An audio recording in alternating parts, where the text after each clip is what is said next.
자, 우리 요한복음 20장 1절부터 10절까지 함께 말씀 보겠습니다.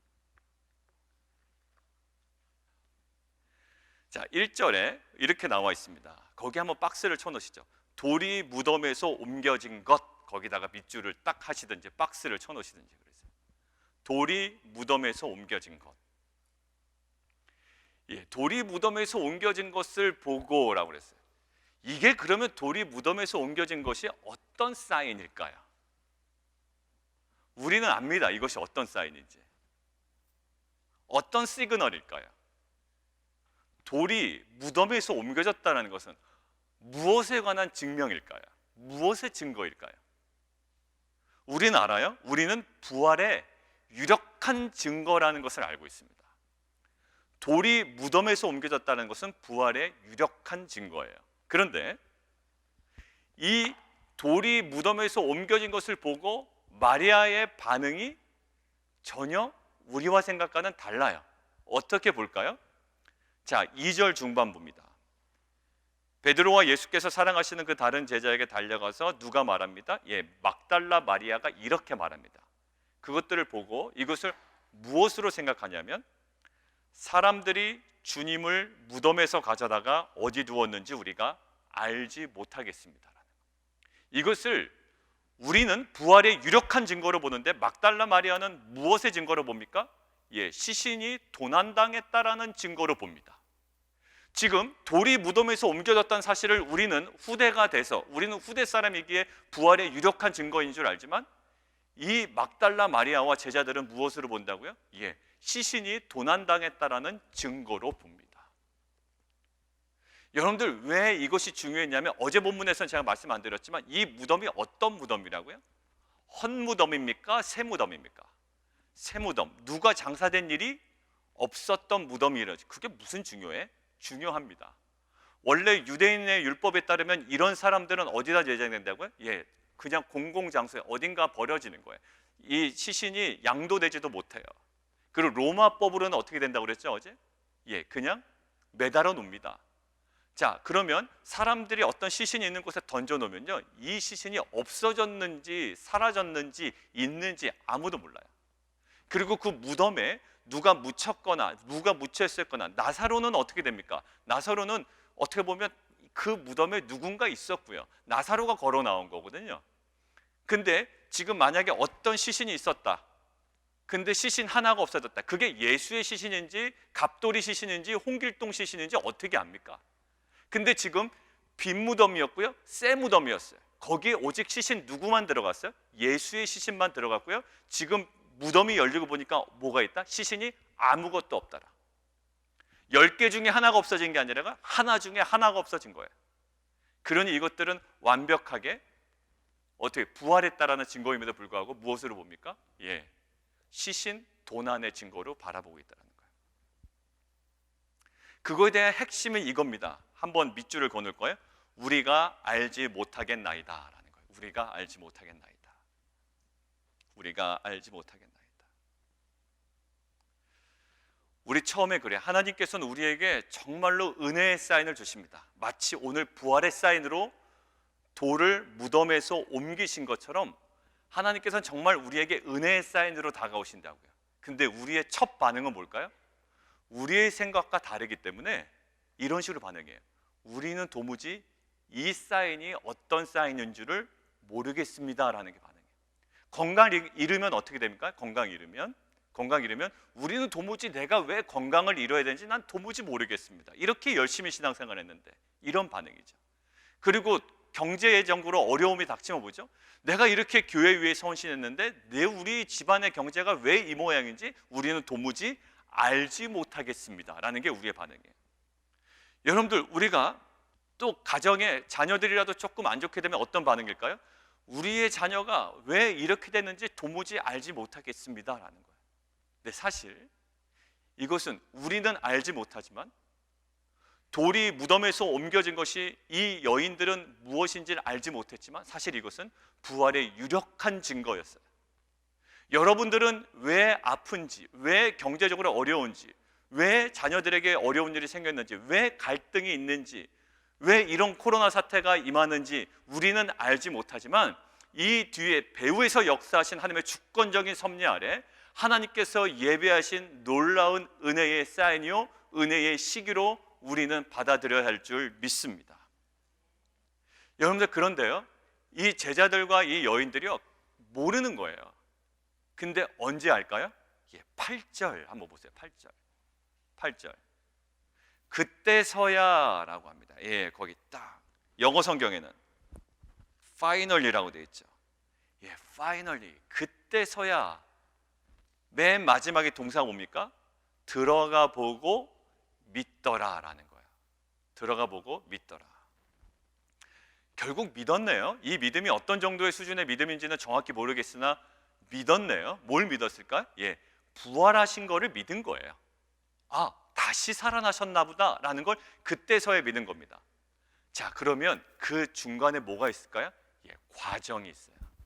우리도 마찬가지입니다. 처음에 병에 걸리거나 경제적으로 비즈니스가 안 좋거나 직장에 문제가 생긴 거나 또 자녀들에게 어떤 어려움이 있으면 우리는 처음에는 아까 2절의 반응밖에 나오질 않아요. 우리가 알지 못하겠습니다 라는 반응밖에 못 나옵니다. 근데 우리가 시간을 두고 과정을 두고 찬찬히 그것들을 바라보다 보면 나중에 고백하자. 아, 하나님께서 이것을 위하여 내게 주신 은혜의 시간이었구나라는 것을 나중에는 믿게 됩니다. 마찬가지로 오늘 그때서야, 우리가 그 과정을 찬찬히 목도하고 나서야 그때서야 믿게 되는 것처럼 오늘 제자들도 들어가 보고 믿게 됩니다. 자, 그러면 우리가 과정에 어떤 과정이 필요할까요? 어떤 과정이 있었길래 이 제자들이 믿게 되었을까? 이것들이 오늘 풀어야 될 숙제입니다. 자, 3절입니다. 3절. 베드로와 그 다른 제자가 나가서 무덤으로 갑니다. 무덤으로 가요.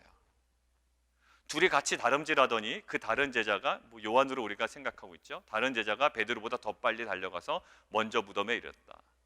왜 더 빨리 갔을까라고 학자들이 막 고민을 하지만 실은 대부분의 학자들은 단순하게 얘기합니다. 요한이 베드로보다 젊어서 이렇게 얘기합니다. 여러분들, 이제 약간 우스갯소리 같죠? 그런데 이게 우스갯소리가 아닌 게, 요한은 지금 본인이 빨리 갔다라는 것을 왜 강조했을까요? 본인이 젊었다라는 것을 강조한 게 아니라 그만큼 사실성을 강조하기 위해요. 자기가 먼저 갔지만 나는 어떻게 했다? 나는 안 들어갔다. 밖에서만 처음에 보고 나중에 베드로가 와서 이 승질급한 베드로는 그냥 바로 들어가서 받더라라는 그 구체적인 정황을 설명한 것일 뿐, 자기가 체력적으로 우위에 있다거나 그것들을 자랑하려는 의도는 전혀 없었던 거예요. 자기의 체력적인 우위를 자랑함이 아니라 사실이 그만큼 구체적으로 목격되었다는 것을 강조하기 위함일 뿐입니다. 자, 요한은 어떻게 됐죠? 멀리서 보니까 뭐가 있어요? 세마포가 놓인 거예요. 구부려 이렇게 보니까요. 아마 아침 이른 새벽이었기 때문에 잘 보이진 않아요. 들어가 보고 싶지만 안 들어갔습니다. 근데 세마포만 이렇게 보이는 거예요. 그때 시몬 베드로는 6절 따라와서 무덤에 훅 들어갑니다. 그러고 보니까 세마포가 보여요. 이제 같이 들어간 거예요. 같이 들어가진 않았죠. 나중에 들어왔지만 세마포가 보였습니다. 그리고 또 머리를 쌌던 수건은 세마포와 함께 놓이지 않고 딴 곳에 쌌던 대로 놓여 있더라라는 거예요. 이 장면을 보고요, 그때서야 요한도 들어가서 보니까 정말 그러네라는 거예요. 베드로가 현장을 보존했습니까? 예, 보존했어요. 만지진 않았다는 거예요. 근데 자기도 딱 곧바로 따라서 보니까 그 상태예요. 그래서 그것을 보고 아하, 예수님이 부활하셨구나라는 사실을 알았다는 거예요. 자, 학자들이 이렇게 써놨습니다. 제가 그대로 읽어드릴게요. 만일 누군가 시체를 가져갔다면, 아까 시신 도난의 증거로 봤다고 그랬잖아요. 만약에 정말로 시신을 가져갔다면 그는 세마포를 벗기지 않았을 것이다. 당연하죠. 그 나사로도 살아났을 때 어떻게 살아났습니까? 수건을 막 맨 채로 나왔잖아요. 미라처럼.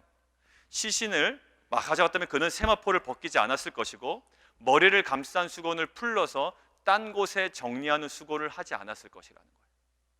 이해가 되죠? 만약에 시신을 가져갔다면 시신을 가져갔는데 다 풀어가지고 그거를 그대로 두고, 또 그 다음에 머리에 쌌던 그 수건도 다시 개서 거기다 두는 수고를 가지 않았다. 왜? 시신을 그냥 가져갈 거라면 그냥 가져갔을 거라는 거예요. 그래서 결국 이것이 무엇의 증거가 아니라는 걸 깨달은 거예요, 요한은. 그것은 도난의 증거가 아니라 무엇의 증거다? 부활의 증거다라는 거예요. 뭘 보니? 처음에는 얼핏 볼 때는 도난의 증거일 것 같아요. 여러분들의 가정에 어려움이 있을 때 얼핏 볼 때는 그것이 어려움의 증거인 것 같고요, 어려움의 단초인 것 같아요. 여러분들의 자녀가 잘 안 될 때, 경제적으로 어려울 때 이것은 은혜의 시간으로 여겨지지가 않아요. 그런데 그것들을 찬찬히 바라보면 갑자기 왜 우리 자녀가 아프지? 왜 원인도 모르겠지?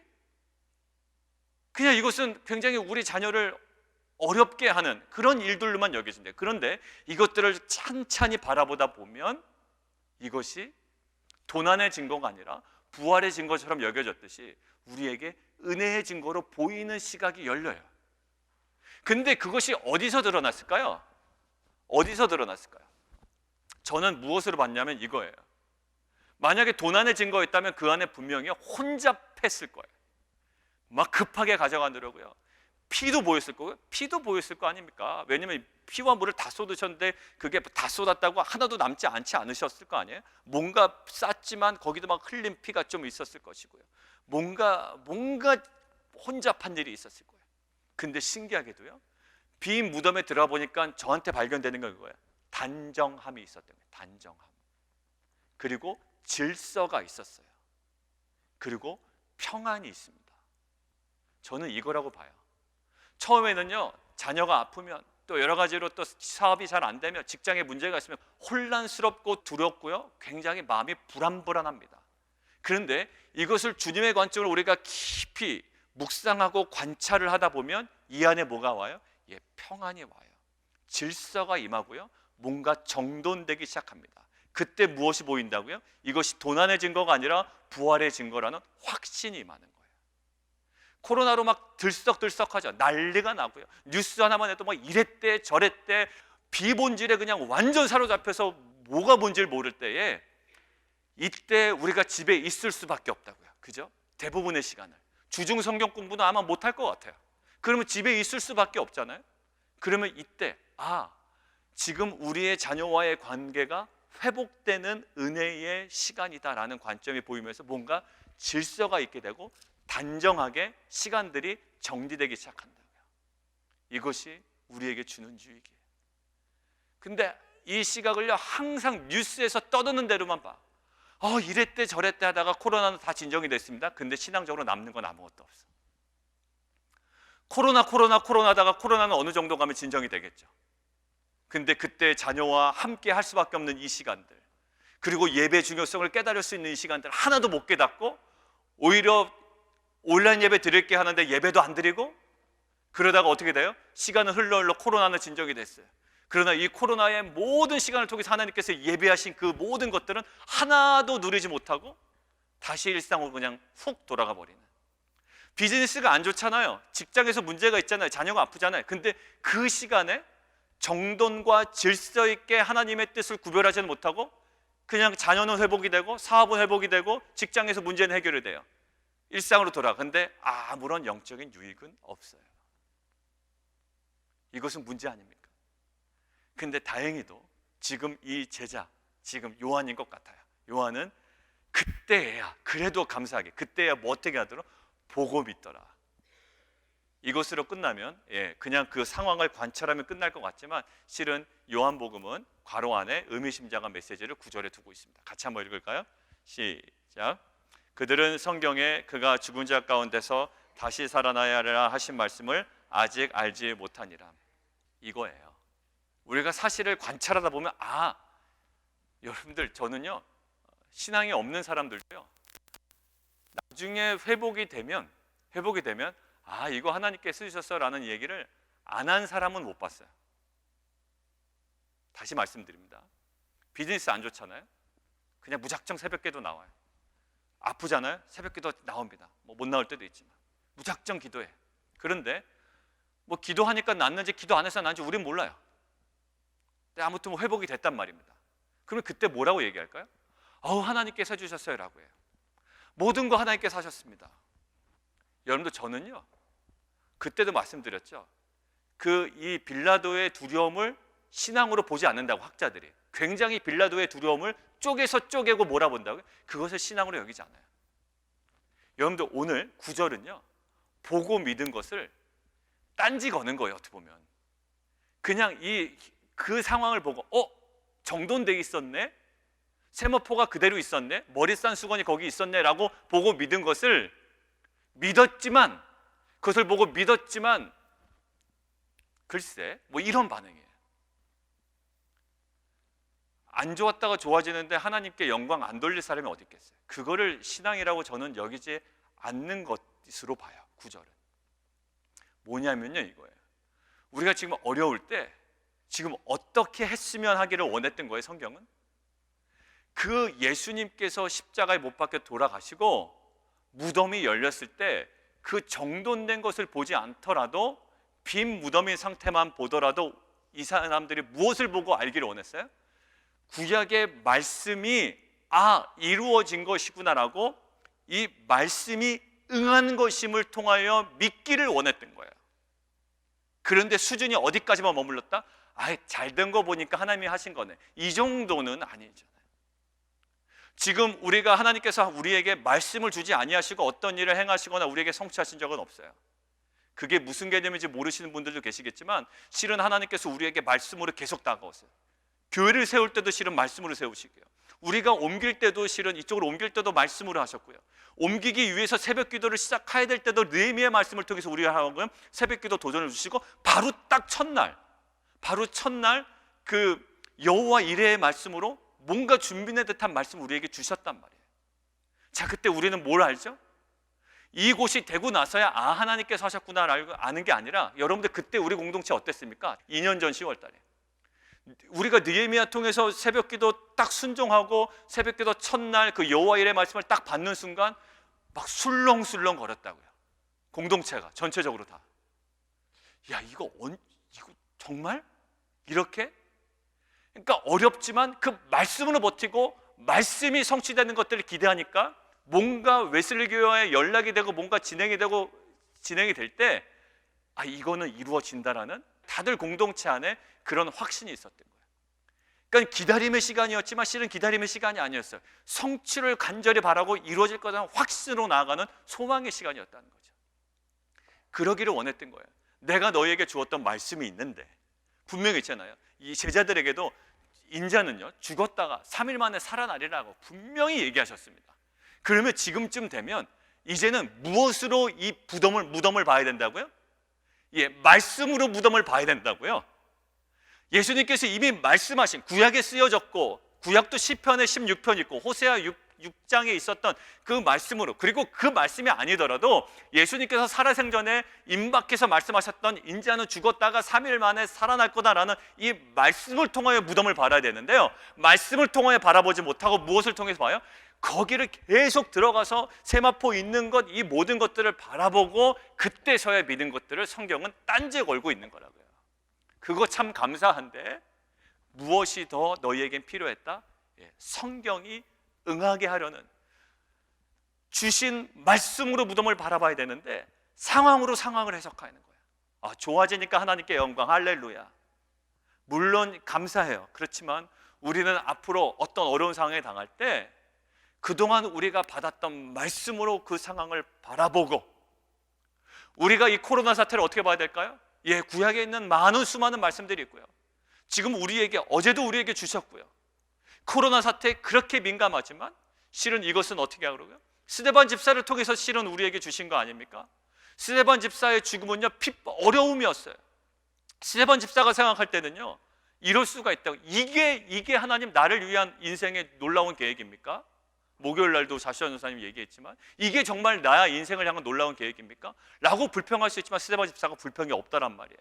그리고 죽음 이후에도 오히려 핍박, 예루살렘 교회에 핍박이 왔어요. 그럼 어떻게 됩니까?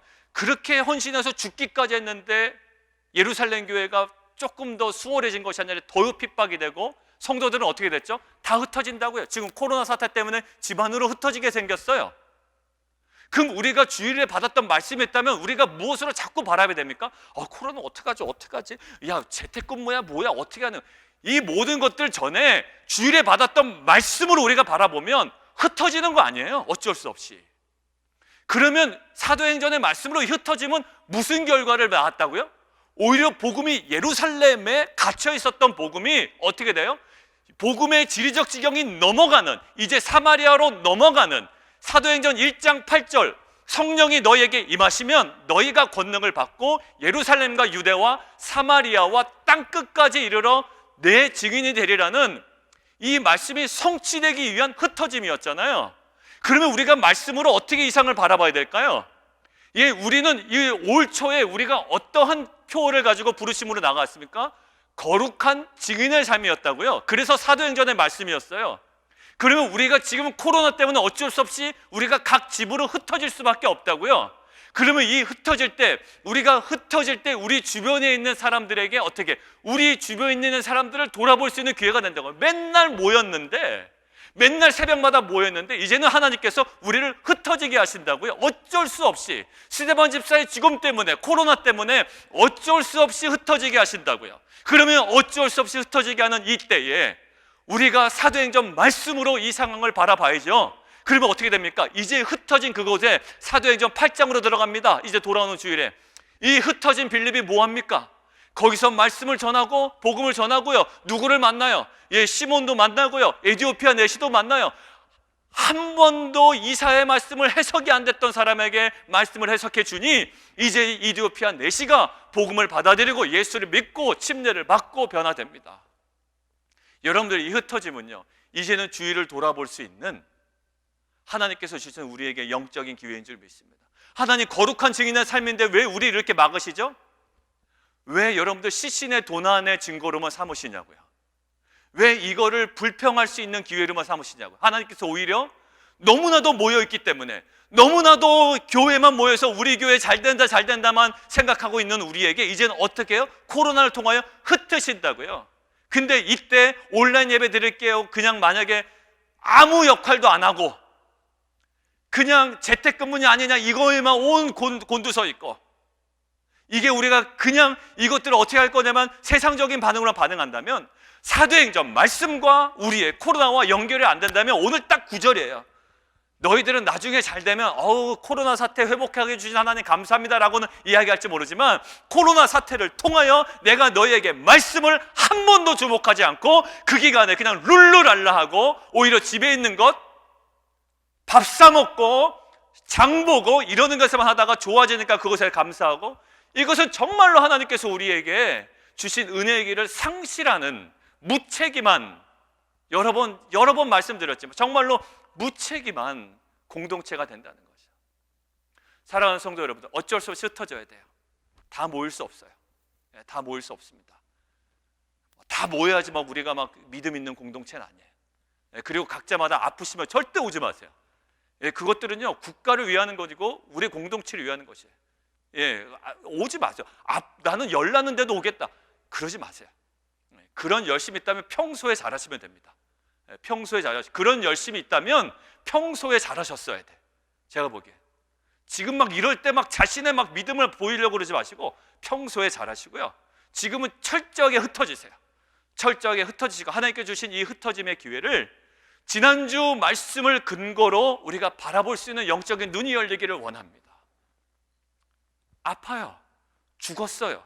죽었는데 또 핍박이 더 세져요. 흩어져요. 그런데 이것은 하나님께서 우리에게 주시는 분명한 영적인 은혜의 기회임을 믿습니다. 자, 손에서 떨어져 나갑니다. 울고불고 난리 나는 이 연약한 아이는 결국 나중에 알게 될 거. 이것이 내 것 되기 위한 중요한 과정이었구나. 우리들은 압니다. 무엇으로요? 말씀으로 이제 아는 거예요. 여러분들, 그동안 큐티가 뭔가 연관이 안 된다 그랬죠. 이게 성령 안에서 우리가 계속 몰입하고 또 가정 안에 말씀하신 것들이 있을 거예요.